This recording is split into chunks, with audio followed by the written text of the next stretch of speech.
You can see this one is the third generation of BLC camera bracket. It is completely different from the previous structure. It is a pull-out structure. We can see that we pull it from the left, and then it floats directly on the left side of the printer. The advantage of this structure is that we can quickly replace the label paper, and the print head can also be opened and closed without problems.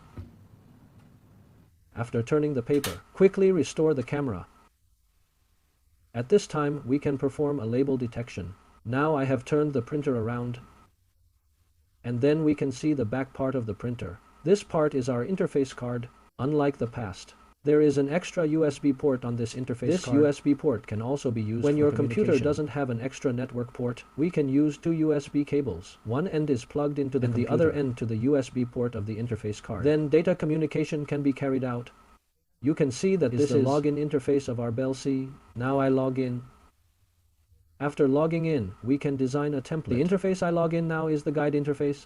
We can see there are several ways to create. The first is to create a new one. The second is to create from the built-in template. The third is to open an existing detection template. And below this is the open history. Let's start with the wizard to create a new one. This is the wizard interface. Then we select the printer model and the connection method to the printer. We connect it via USB. Then select the USB port. For the print method, we default the print method. We select next. Now we set the width of the label, height, margin, and gap. My label is 100 by 60. The gap is 3. Then we click next. After clicking OK at this time, the printer will print two labels.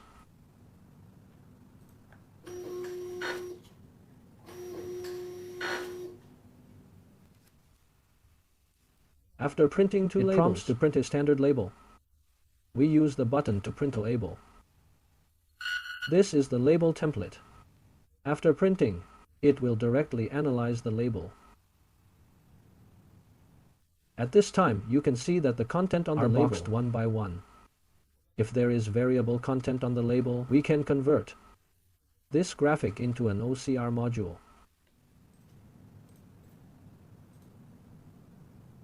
OK. At this time, we directly click Finish. The label detection template is now complete. We save it.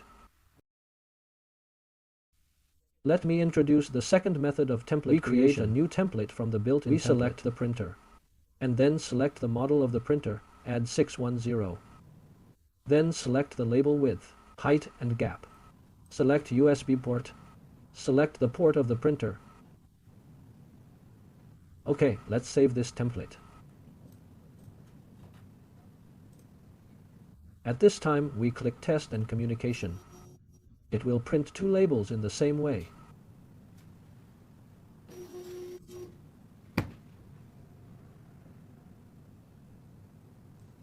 After printing is completed, we collect an image. We print a label.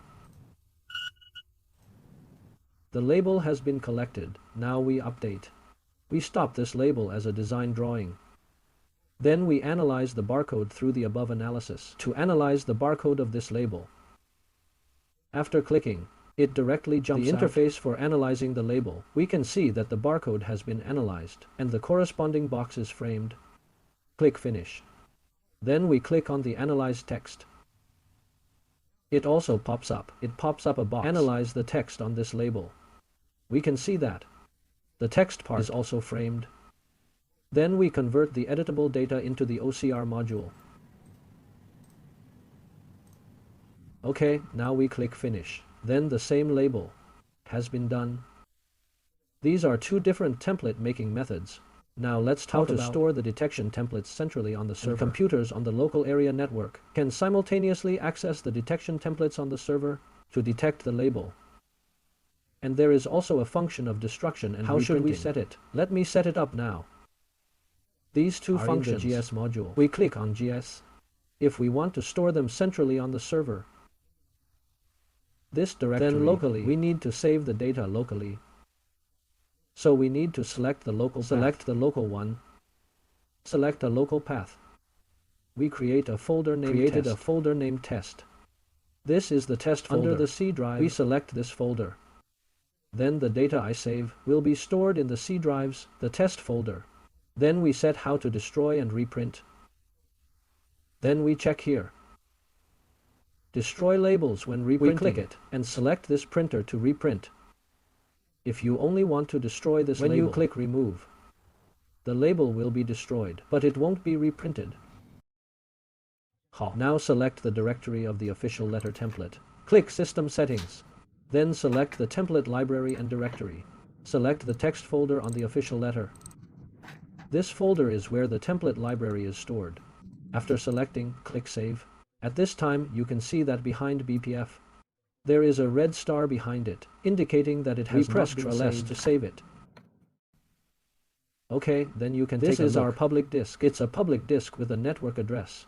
As for this folder, we will save the BPF detection template into this public disk. We can directly put the detection template on the public disk. Now the template on the public disk has been added. Now we close BLC and log in again. Enter the login password.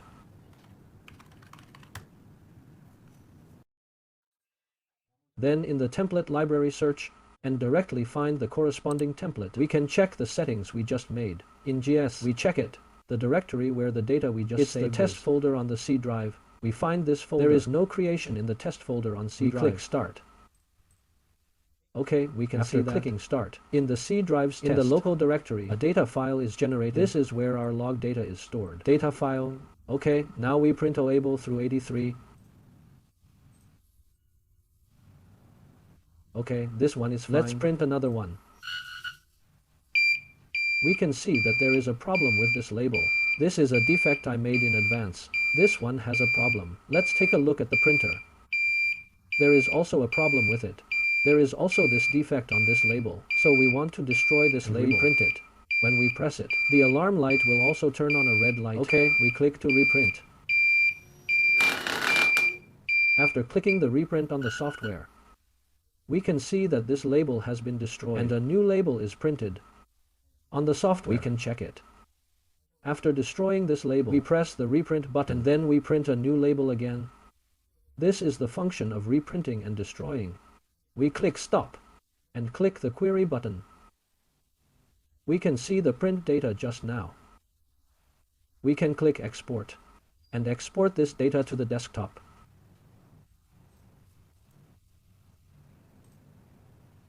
Then we can export the corresponding inspection details. PC report includes the exported image, the detected images and snapshots. Click Export. After exporting, we can use the desktop file, Excel file. As you can see, this is a report of our detection, including its details.